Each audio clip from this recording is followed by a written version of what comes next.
시청자 여러분 안녕하십니까?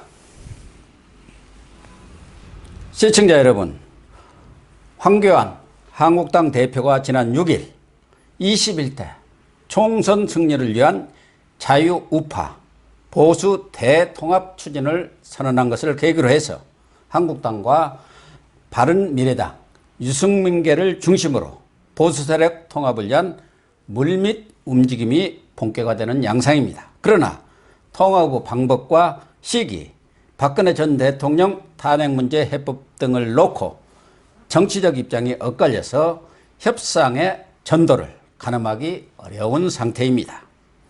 김경재 전 한국자유총연맹 총재님 모시고 보수 대통합의 올바른 방향을 들어보는 그런 시간을 갖도록 하겠습니다. 네, 김 총재님 나오셔서 고맙습니다. 안녕하세요. 오랜만입니다. 네, 김 총재님 나오실 때마다 폭발적인 우리 시청자들의 반응이 있어서 제가 늘 모시고 싶어도 워낙 바쁘시고 모시기가 정말 힘듭니다. 영광입니다. 네. 뭐 앞서 말씀드린 대로 그동안 뭐 우리 김 총재님도 야권 통합 내년 총선을 위해서 아주 불가피하고 절실한 것이다라는 이런 말씀을 드렸는데 지금 진행되고 있는 통합의 그런 그 모양새랄까 틀을 보면은 한국당과 바른미래당 그 중에서도 지금 변혁이라고 그러죠. 변화와 혁신을 뭐 지향하는 비상행동가에서 줄여서 변혁이라고 하는데 유승민계를 중심으로 한 그 의원들인데 그분들과 통합으로 이렇게 압축이 된 것 아닌가 해서 이게 과연 옳은 방향인지 어떤 방법론이 있는 것인지 좀 말씀을 해 주시죠. 결론부터 말씀드리자면 저는 첫 단추가 잘못 끼어졌다고 생각합니다. 우선 유승민계가 들어오려고 하는 것은 유승민계가 누굽니까? 그 전에 여기서 탄핵을 하고 62명 중에 몇 사람이 탈당하지 않았습니까? 탈당했죠. 탈당해가지고 뭐 바른정당 무슨 뭐 변화와 혁신 뭐 등등의 간판을 많이 바꿨지만 결국 그 사람들이 현재 보니까 냉정하게 얘기해서 그 간판을 가지고는 다음번 21대 총선에 당선을 보장할 수 없다 하는 위기감이 있거든요. 어렵죠. 위기감 때문에 다시 들어오는 겁니다. 그러니까 이것은 당대당 통합도 아니고 나갔다가 다시 들어온 사람들이에요. 아무 명분도 없이 들어오는데 혹시 개인적으로 무슨 사과를 하고 들어온다면 모르지만 그걸 하나의 단체로 인정해서 들어오면 지금 자유한국당 쪽에서 나가야 할 사람, 좀 소위 나가야 할 사람이라고 생각되는 사람들이 왜 우리가 나가냐? 그렇게 되겠죠. 그럴 거 아닙니까? 그쪽 지분을 갖고 들어오면 그렇죠. 그리고 다른 하나는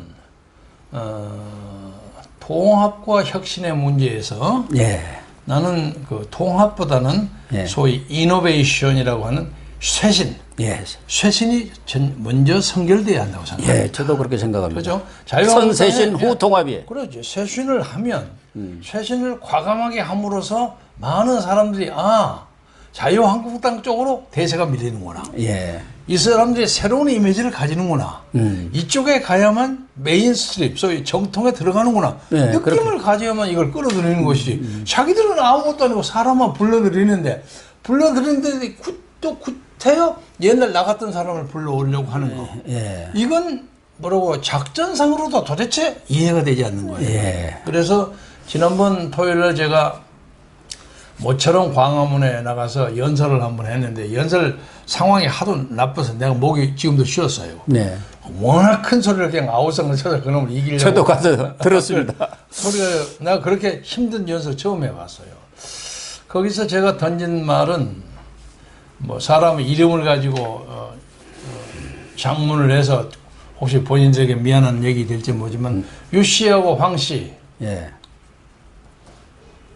이 두 사람의 결합은 유황불이라는 말 있죠?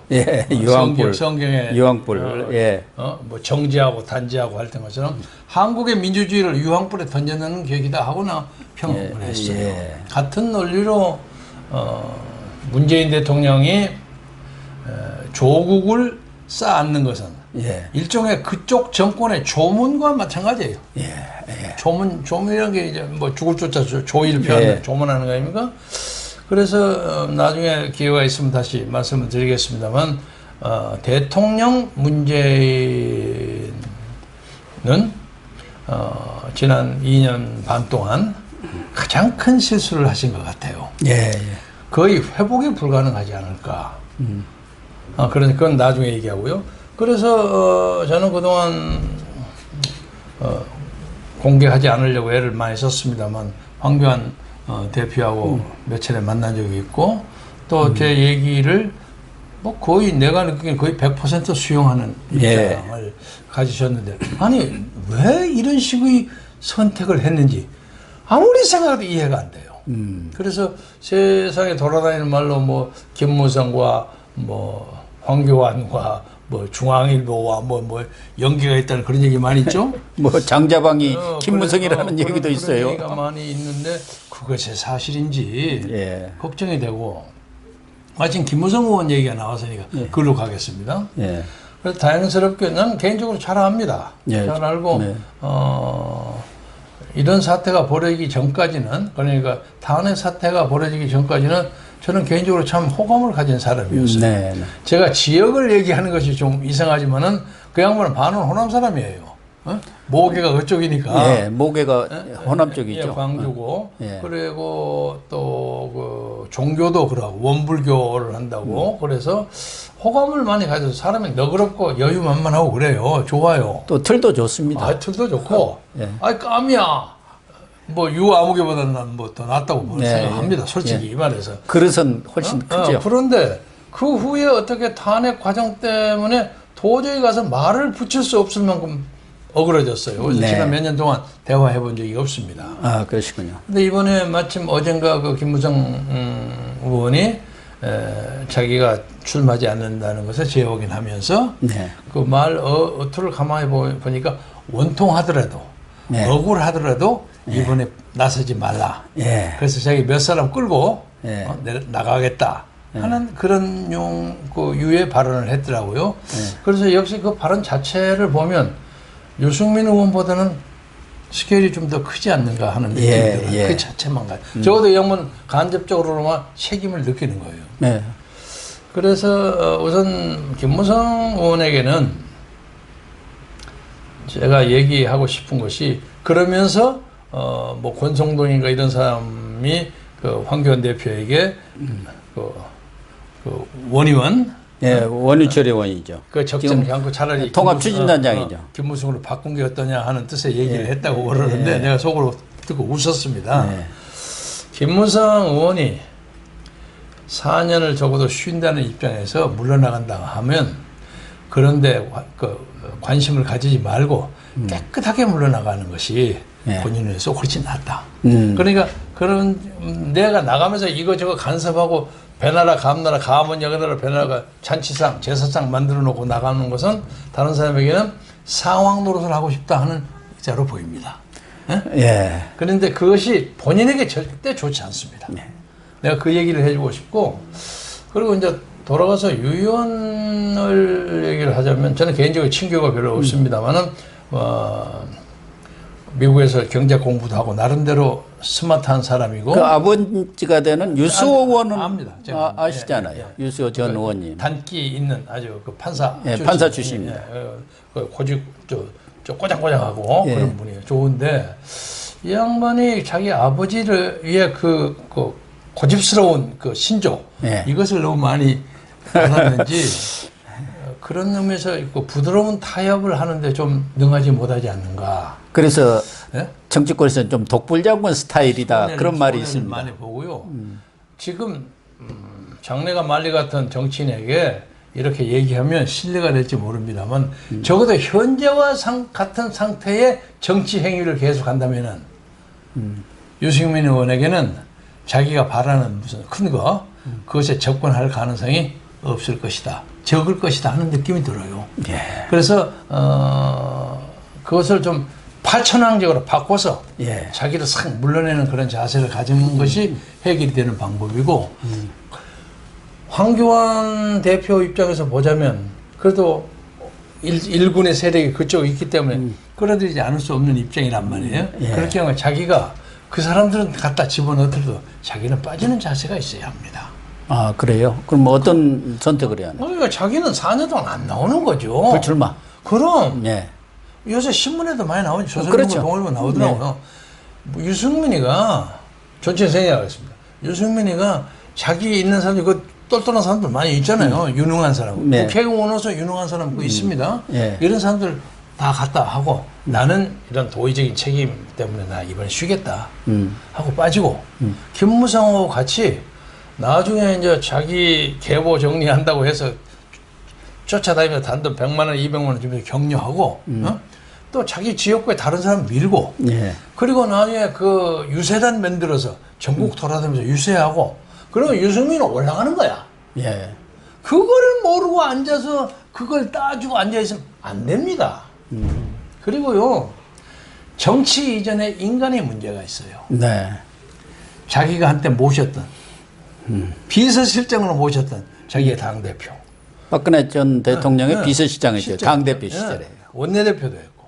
그리고 자기들 힘으로 당선시켰던 1600만 표를 받은 대통령을 결과적으로 뒤에서 칼로 찌른 겁니다. 탄핵이라는 건. 그만큼 정치적 살인을 했는데 그걸 사람들이 어떻게 생각하냐면 저 사람은 필요하다면 그보다 더한 거 또 할 거 아니냐는 생각을 합니다. 네. 이것을 참여하지 않고는 유승민에게 정치적 장래가 없습니다. 아, 예. 유승민 의원이 이걸 아셔야 합니다. 어? 개인적으로는 유능해요. 아까운 인재예요. 네. 그런데 왜 그걸 그렇게만 생각하는? 나이 얼마 되지도 않아요. 아직도 뭐 창창하죠. 4년 쉬고 그래서 내가 오래 전부터 제가 우리 고 박사도 아시겠지만 사과 독서제 얘기를 내가지고 예. 세종대왕 때 선비들한테 월급 주면서 녹을 주면서 가서 책 읽고 공부해라. 공부하고 내공 기르라. 뭐 예. 그렇죠. 그것은 당시에 그 분위기 국사편찬 위원회 위원장이었던 이성무 박사라고 계세요. 제가 잘 존경하는 선배신 돌아가셨어요. 그분 얘기로는 그 한리 박사들이 돼가고 집현전에 학자들 잔뜩 갖다 놓으니까 어사인먼트가 없어요. 네. 그럼 말만 하고 시끄러워 공리 공론만 해요. 그러겠죠. 어? 아마 그런 것 때문에 세종이 그렇게 하지 않았나 그렇게 짐작을 하더라고요. 그래서 자네 여기서 이런 얘기하고 당파 이런 거 하지 말고 가서 책 좀 많이 읽고 와라. 재능은 좋고 일단 고시패스한 것은 패스는 한 사람이니까 네. 그게 사과 독서예요. 응?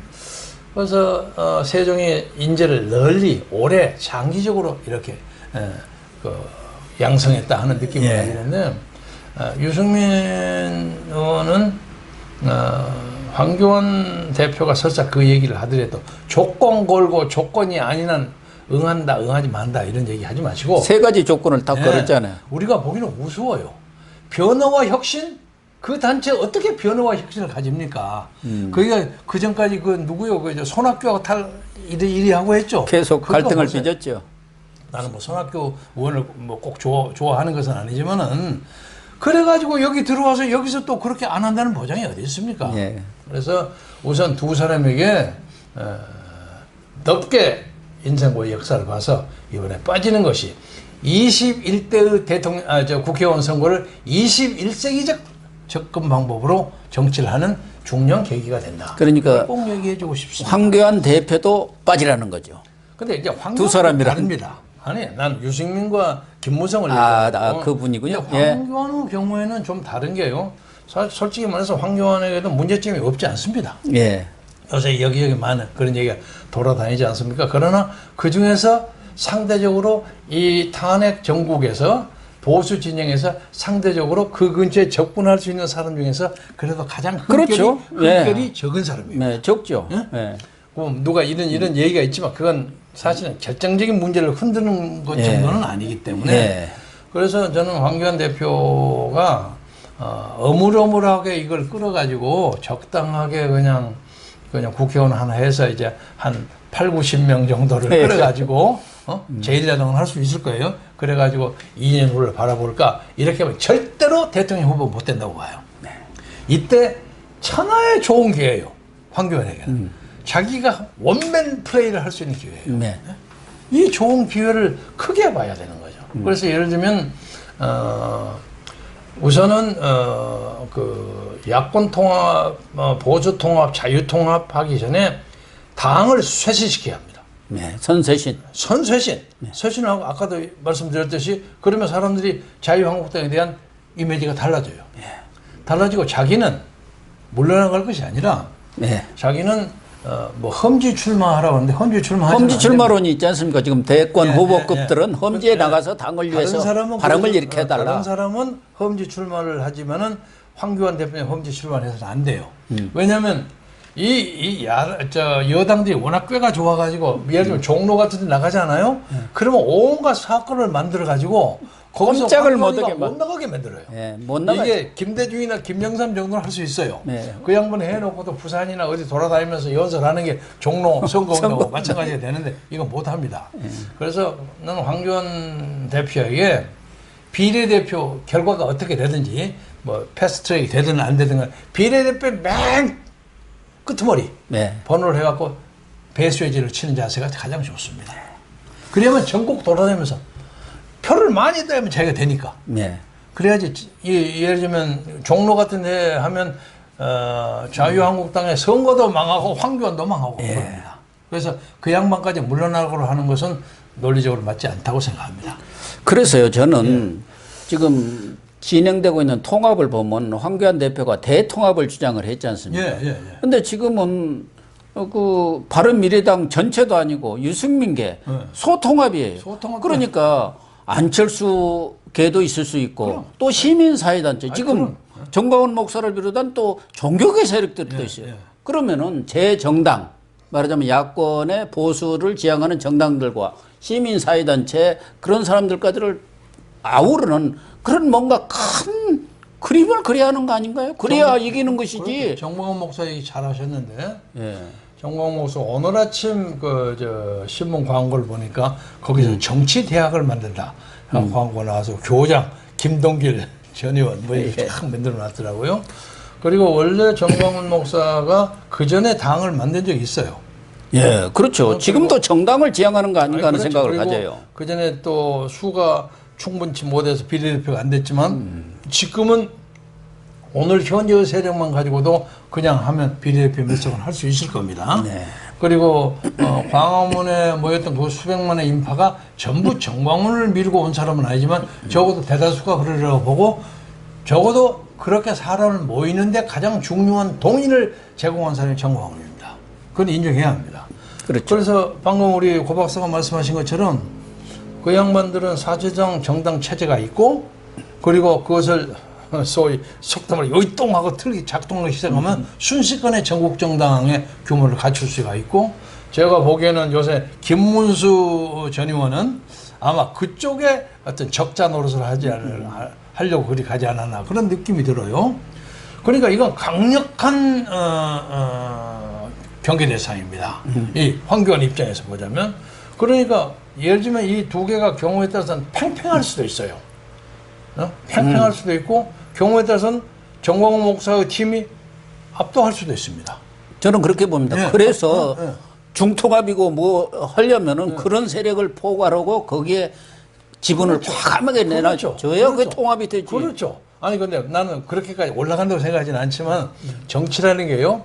현실에 누가 그 현역을 얼마나 가지고 있느냐 하는 게 굉장한 기득권입니다. 사실. 그렇죠. 근데 그쪽에는 사람이 없으니까 그것이 나중에 이제 문재인 정권을 극복하기를 원하는 대다수의 보수 자유파 그 유권자들이 양쪽에 어느 쪽을 선택해야 하느냐 하는 문제가 있는데 지금 현재로 봐서는 황교안으로 선택해야 할 이유가 그렇게 넉넉하지 못해요. 그렇죠?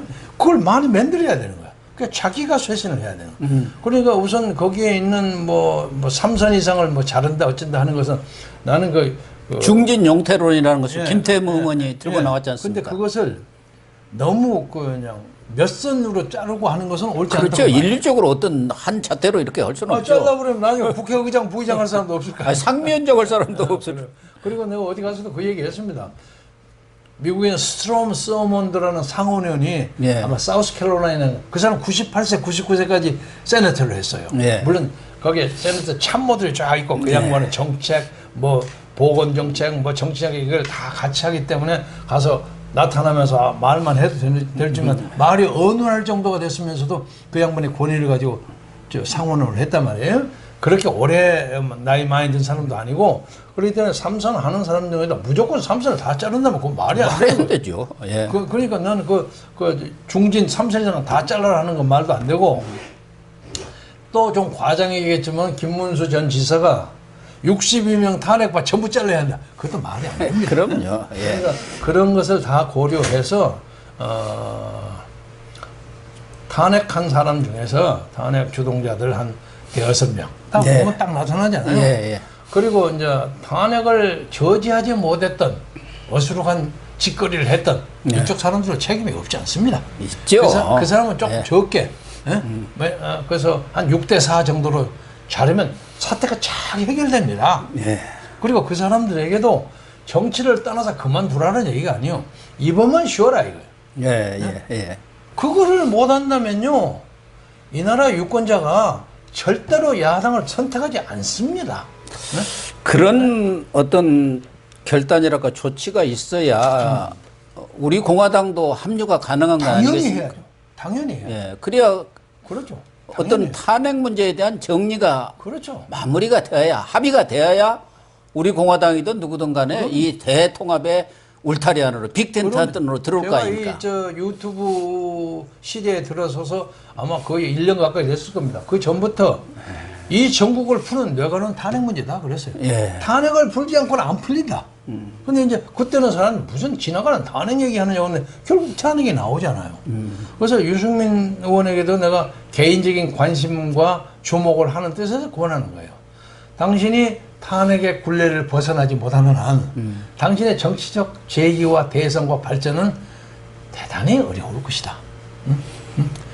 그런데 뭐 유승민 의원은 탄핵의 강을 건너자 했고 건너면 자기는 그냥 가만히 쓱 건너 물에 빠지지 않고 그냥 건너기만 하면 됩니까? 황교안 대표도 그런 탄핵의 늪으로 표현을 했대요. 그러니까 늪을 황교안 건너 미래로 가자 이렇게 얘기하면서 좀 뭔가 그 부분에 관해서는 일단 탄핵의 문제를 시시비비를 따지면 아무것도 안 되니까 좀 봉합을 해두자 그런 얘기 같아요. 만약에 그 말이 방금 고 박사가 말씀하신 대로 워딩이라면 황교안 대표도 그 발언에 대해서 책임을 져야 합니다.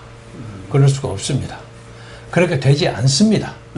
그리고 요새 그 젊은 사람들 일은 내가 사실 소개를 하지 않겠지만 검찰에서 검사장 그리고 검사총장을 거쳐서 만들어진 문서가 국회에 가서 나중에 헌법재판소로 가서 헌법재판소에서 법무부에 이 탄핵안에 대한 의견을 발표하라.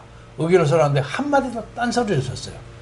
당시에 노무현 대통령 때는 노무현 대통령에 좀 가까운 충신 강금실 의원이 몇백 페이지, 100페이지 가까이 글을 써갖고 이 탄핵의 부당성을 지적했어요. 그런데 당시에 법무부에서는 그거 다 적법하다고 넘어갔어요. 이 책임을 누가 져야 하느냐. 당시에 법무장관 김영웅이가 누가 사퇴했죠. 사퇴하니까 차관이 있는데 그때는 당연히 개선상에서 차관이 올라가서 당시에 법무장관을 했던 사람 그리고 총리 대통령 권한대행을 했던 황교안에게 갑니다. 황교안도 같은 뜻으로 했어요. 그러니까 황교안이가 책임이 없다고는 절대 말할 수 없습니다. 아까도 그러나 말씀드린 것처럼 책임의 문제에서는 흠결이 가장 적은 사람이라고 표현했어요. 이렇게 하면 이 나라의 보수의 재생, 통합은 불가능합니다. 그리고 제가 개인적으로 황교안에 대해서 호감과 관심을 많이 가지고 있으면서도 만약에 그런 입장을 가버리고 한다면 그 사람 다시 안 봐요. 볼 필요가 뭐 있어요. 그리고 이 나라는 불쌍한 나라가 됩니다. 불쌍한 나라가 돼요. 그리고 이제 차치고 포치고 별짓 다 할 거예요. 근데 그 책임은 지금 이 전국을 제대로 요리하지 못하는 이 나라 보수 정객에게 다 돌아갑니다. 그래서 저는 아까 뭐 황교안에게 가기 전에 김무성, 유승민에게 먼저 얘기했습니다만 사람이 반성을 하는 기회도 인생에 몇 번 안 옵니다. 그렇죠? 그 아무래도 반성 못하는 사람 우습게 보잖아요. 결정적인 순간의 얘기예요. 이때 잘 연구하고 자성하시고 참선하셔가지고 이 문제를 스스로 푸는, 특히 김무성 의원이 깨끗하게 물러가는 자세를 보임으로써 큰 정치인이 되기를 바람하지 않습니다. 지금 그 통합의 방법도 과거 DJP 이제 그 그 협상들이 있었지 않습니까? 그때도 보면은 DJ와 JP 간에 톱다운으로 큰 틀을 합의를 하고 그 밑에서 김용환, 김원기 같은 실질적으로 실권을 가진 그런 실무자들이 만나서 아주 치열한, 김용환과 김원기보다는 한광욱이에요. 예, 한강호, 예, 그런 분들이 다 또 실권을 받았잖아요. 웬만한 것은 결정권을 가진 그런 협상을 해야만이 이게 되는 건데, 지금은 보면은 무슨 협상 기구가 만들어진 것도 아니고, 그렇다고 시간이 널널한 것도 아니잖아요. 12월 말까지, 안 되면은 말까지 하면 끝나는 겁니다. 그러니까요. 그래서 이게 협상을 할 생각들이 있는 건가? 그냥 국회에서 진행 중인 그 선거법 연동형 비례대표제 이거 봐가면서 한번 결정하려고 말로만 통합 얘기하면서 나름대로 꿍꿍이 속은 다 달리 하고 있는 거 아닌가 하는 생각. 그래서 지금 바른미래당 그 유승민계도 신당 추진단을 또 만들었잖아요.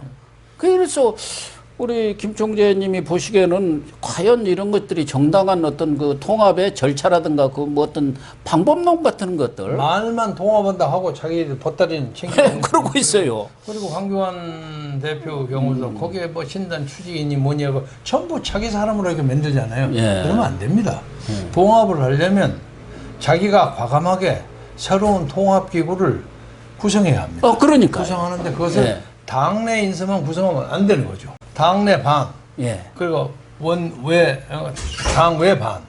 당내에서는 각 파벌의 책임자들을 다 집어넣고, 예. 그리고 그와 비슷한 동수에 당외를 넣으면 어떤 계파가 일방적으로 독주를 못하게 만든다. 그렇죠. 그리고 이쪽 사람들은 시민단체, 예. 시민단체도 집어넣고 당연히 대표들이 있지 않습니까? 장성당 대표, 예. 그리고 무슨 청년 대표, 예. 유튜브 대표, 예. 이런 사람들, 언론인, 예. 이런 사람을 딱 해서 누가 봐도 저 사람도 공정하구나.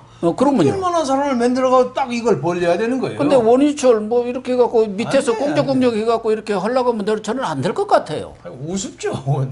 그래갖고 그러면 우리 공화당은 언제 할 거며 시민단체하고는 어떻게 할 거며 그거 하다가 보면은 총선 다 지나가 버려요. 지나가고 어물어물하고 이제 뭐 패스트트랙에는 만약 되게 되면 이제 적은 보따리 싸려고 이제 군소정당에 왔다 갔다 하는 동안에 각자 도생으로 갈 거 아니까.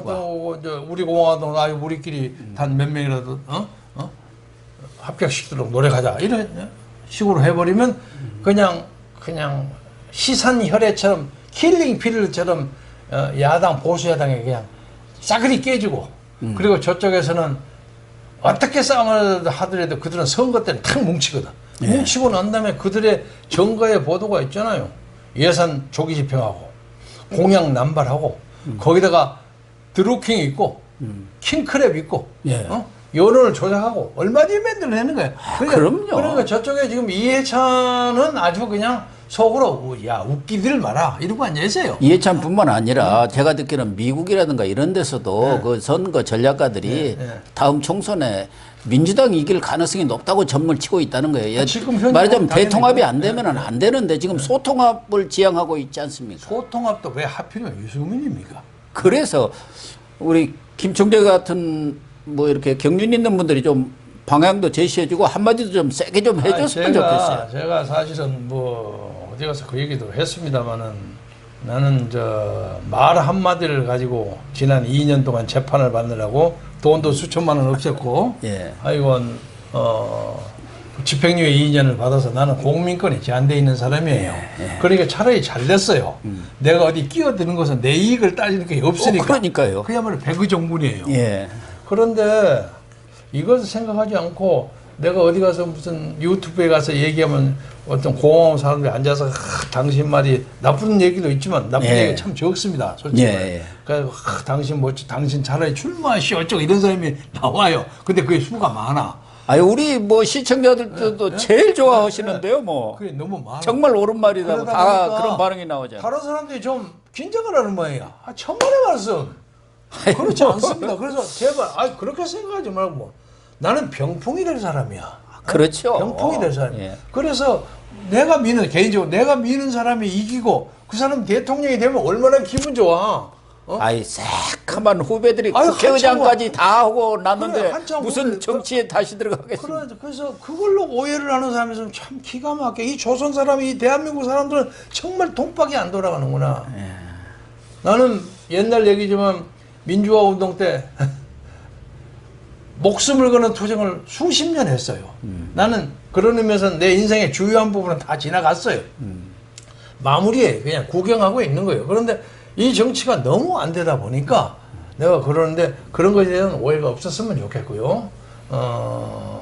방금 제가 그 두 사람 예 들었죠? 유하고 예, 김하고 예. 이 두 사람이 참 일생의 때 최대의 결단을 하면 전국은 쉽게 풀립니다. 네. 이걸 꼭 얘기하고 있고. 그리고 설사 그것이 안 된다고 할지라도 황교안 대표가 사나이로서 독심을 놓고 하면 이 문제가 해결됩니다. 네. 문제는 이 세 사람에게 달렸어요. 나머지는 다 정리됩니다. 정광훈 목사가 아무리 큰 걸 가지고 하더라도 이 세력한테 넘어오지 그쪽으로 끌려가지 않을 겁니다. 그러나 이거 잘못하면 이 나라는 풍지박산되리라고 생각합니다. 그래서 통합협상기구도 만들어지고 거기에 대해서 정당 대표들, 각계 대표들, 시민사회단체들이 모여가지고 어떤 새로운 신당의 노선이라든가 비전이라든가 이런 것들도 만들어가면서 이렇게 희망을 줘야 하는데 지금 그런 것들이 안 보이니까 과연 황교안 대표의 구상이 뭔가, 대통합 추진을 그렇게 강력히 제안했는데 지금 지지부진한 상태고 진전이 없어요. 나중에 이게 잘 안 되면요, 네. 스스로 그 대표의 위상에 중대한 위기가 올 수도 있습니다. 지금도 일각에서는 지지율도 지금 당뿐만 아니라 본인 지지율도 떨어지고 지금 조국 사태 이후 거기서 어떻게 보면은 상당한 좀 재미랄까 이득을 본 거 아닙니까? 맞죠. 예. 그런데 그 사태 이후 정국이 끝난 뒤후 지금 방향 설정을 못한 채 우왕좌왕하고 있는 그런 상황이기 때문에 이런 통합이라는 것을, 그렇다고 인적 쇄신도 못했어요. 지난번 인재 영입하려다가 또 우습게 됐고. 그러니까 통합이라는 이 카드를 가지고 그 상황을 지금 모면하려는 것 아니냐, 일시적으로 그런 의구심들을 갖고 있는 것도 사실이거든요. 그래서 우리나라의 이제 정광훈 목사가 얘기하는 국민혁명 시대, 그것이 10월 3일, 10월 9일, 10월 25, 26일, 11월 3일 이렇게 쭉 계속됐는데, 제가 묻고자 하는 것은 아까 김무성, 유승민 두 의원, 그리고 그와 가까운 탄핵했던 사람, 권성동, 뭐 김성태 이런 사람들이 그때 그 청중한테 끼어서 선글라스라도 끼고 거기 현장에 나와 봤는지 묻고자 합니다. 아마 한두 명을 제외하고는 거의 나오지 않았을 거예요. 그 사람들이 얼마나 이 나라가 제대로 되기를 바라노. 그 열망. 그리고 누가 동원한 것이 아니고 자기가 술밥 사고 기차표 타고 해갖고 전국에서 몰려오지 않았습니까? 그 열기를 보면 감히 정치한다고 큰 소리 치면서 그 통합이 뭐냐고 조건 붙이고 어쩌고 게 부끄러워질 거예요. 저는, 그렇죠. 저는 뭐 일부러 옛날 4.19 때도 그랬지만 꼭 있어야 할 자리를 반드시 가 있습니다. 구석에 있더라도 다 찾아서 어떻게 하는 걸 다 봅니다. 그리고 이 전 목사에 대해서도 제가 별로 주목하지 않았는데, 이 사람이 말은 좀 와일드하게 하지만 이 가락이 있는 사람이구나 느꼈어요. 그러니까 사람이 그러고 지금도 철학기도 하고 있잖아요. 그것이 얼마나 큰 힘입니까? 그래서 저도 광화문 광장에 나가 보면은 정광훈 목사를 중심으로 정당이 태동할 수도 있겠구나. 그렇게 될 경우 야권 통합이 제대로 되겠나. 그러면은 나중에 우파 세력들은 과연 어느 쪽에 표를 찍어야 할지 헷갈리겠다. 어느 쪽이 더 낫겠냐고 선택하죠. 그 통합이 안 되면 어느 쪽이 제1야당을 만들어 줄 것이냐고 선택을 하는데, 그렇게 되면 자유한국당은 굉장히 정치적으로 위축되죠. 예, 그러니까요. 100몇 명을 가지고 있는 제1야당이 예. 국회의원 선거에서 제1당의 위치마저 흔들린다면 그건 영락해버립니다. 잘못하면. 휩쓸려버립니다. 그래서 황교안 대표의 어떤 결단이랄까 그런 것이 아주 필요한 것 아닌가 그런 생각이 들고 아까도 선쇄신을 주장을 했는데 결국은 나중에 제 정당들이 또 시민사회들이 모였을 경우 가장 관심이 갖는 것은 또 그 공천 룰이거든요. 네. 이런 부분을 어떻게 할 건지. 그러니까 공천 룰 그런 것도요. 예. 외부 사람이 끼어 있는 특별위원회에서 그러니까 공정하게 좌지우지해야 합니다. 그걸 가지고 뭐 국민 경선을 하자 뭐 여러 얘기들 지금 자기들이 있죠. 정하면 안 된다는 거죠. 예. 네? 예. 자기들 유리하게 만드는 거죠. 그 사람들이 안 믿어요. 그거. 네? 그러니까 그런 문제를 황 대표가 지금쯤은 정치 경험이 좀 부족하시다 보니까 했는지 어쩐지 좀 의문시래요. 예. 의문시대인데 참 뭐라고 할까 우리 민족이 참 이상해. 우리 민족. 내가 제가 무슨 졸작 책 5권짜리 책 맨 마지막 챕터에다가 우리는 대통령 복이 없는가 하는 챕터 제목을 붙인 적이 있는데 지금 우리나라에도 뭐 저를 끼는 건 절대 아닙니다만 여러 사람 대통령 할 만한 사람이 많이 있어요. 네. 근데 그 사람이 접근을 못해. 그리고 엉뚱한 사람만이 후보를 하고 지난번에도 문재인 뭐 했을 때도 예. 자 홍준표, 유승민, 안철수 셋이가 합해가지고 그 중에 제일 높은 사람한테 밀었다면 될 수도 있는 겁니다. 그렇죠. 가능할 근데 수도 전부 있었죠. 자기가 될 거라고 생각하고 이런 한심한 사람들. 근데 또 하나는 지금 박근혜 전 대통령에 대해서 사면이 지금 가시화되는 분위기 아닙니까? 지난번 노영민 비서실장도 그 사면 문제가 나오니까 정부로서도 모든 경우에 대비해서 늘 준비를 하고 있다. 뭐 직접적으로 지명하든가 거명은 하지는 않았지만 시사를 한 거예요. 전에 같으면 사면이야 뭐 얘기를 꺼내지를 않았었는데. 그리고 그 사면이 되고 그랬을 경우 박근혜 전 대통령의 의중이 이런 통합 문제라든가 이런 정치적 현안에 대한 의중이 어떻게 나오느냐도 지금 통합의 중요한 변수가 될 수밖에 없고 특히 우리 공화당 같은 경우는 조원진 대표나 홍문종 대표 박 대통령의 뜻에 따르겠다 이렇게 지금 천명해 놓고 있지 않습니까? 그것은 사실인데요. 그러나 이제 그 두 사람 자체도 그 두 사람들 전부를 다 얘기하는 건 아니지만 그 사람들이 탄핵 문제에 대해서 니는 과연 떳떳했느냐 하는 문제도 나옵니다. 네. 그것은 그때 이제 더 큰 환경에서 토론해 보기로 하고요. 조원진의 경우에는 그동안 노력을 많이 했습니다. 네. 개인적인 성장도 많이 하고, 그리고 박근혜 대통령의 어떤 식의 코멘트라도 전국을 흔드는 중요한 발언이 되리라고 생각합니다. 그런데 이제 이쪽에서 자기 쇄신과 통합에 열을 올려서 그 가시적인 성과가 보인다면 설사 박 대통령이 개인적으로 마음이 좀 안 든다고 할지라도 그 대의를 안 따라갈 수 없는 겁니다. 그렇죠. 그렇죠? 예, 예. 그렇게 될 것이고 뭐 엉뚱하게 뭐 전혀 다른 큰 세력이 또 박 대통령을 지지하고 나온다고 할 수도 있는 것이고 그건 변수가 여러 가지 있기 때문에 시간이 급하다는 얘기입니다.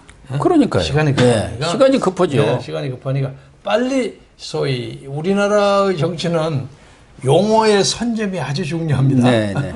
먼저 딱 잡는 것이 임자야. 과거 YS 뭐 이런 사람들이 훈종 종시 그 한마디로 끝이에요. 그거 하고 우리가 DJ가 졌어요. 예. 그 한마디로 졌습니다. 그 다음에 이제 제가 홍보위원장을 할 때 이해창하고 붙지 않았어요? 예. 이해창하고 붙었는데 붙일 말이 없어. 훈종을 써먹어 버렸으니까. 그리고 우리는 아주 낡은 후보예요. 네. 3번이나 떨어진 사람이요. 그래서 제가 만들어낸 것이 준비된 대통령이었어요. 맞아요. 연습을 많이 했기 때문에 잘한다. 근데 거의 먹혔어요. 네, 맞아요. 그러니까 용어의 선점이라는 게 중요합니다. 그것이 한참에 지난번에 박근혜 대통령 구호가 나중에 준비된 여성 대통령이었어요. 예, 여성 대통령. 그래서 빨리 해야 합니다.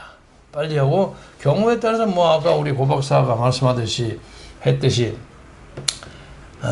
황 대표도 뭐 물러난다 하는 얘기 그것도 가능성의 하나가 될 수 있습니다.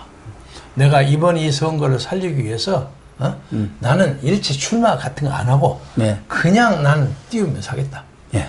지역구도 아니고 뭐 비례도 안 하고 그거 허문하고 나 비례 안 하고 그냥 국회의원 아니면서도 대표 노릇 잘 하잖아요. 예. 11월이 지나가기 전에 그러니까요. 황 대표가 그런 것을 빨리빨리 구성하고 성명서도 발표하고 보관을 내고 좀 그 나름대로 참모가 있을 거예요. 보관을 내놔야죠. 추진기구는 어떻게 구성하고 예. 거기에 누구누가 우리가 같이 참여를 하자든가 대상들에 대해서도 좀 명시를 하고 그다음에 어떤 그 공천의 룰이라든가 이런 것도 어떻게 정하겠자 뭐 이런 큰 줄거리를 내놔야 하는데 그게 없으니까 진전이 안 되는 것 같아요.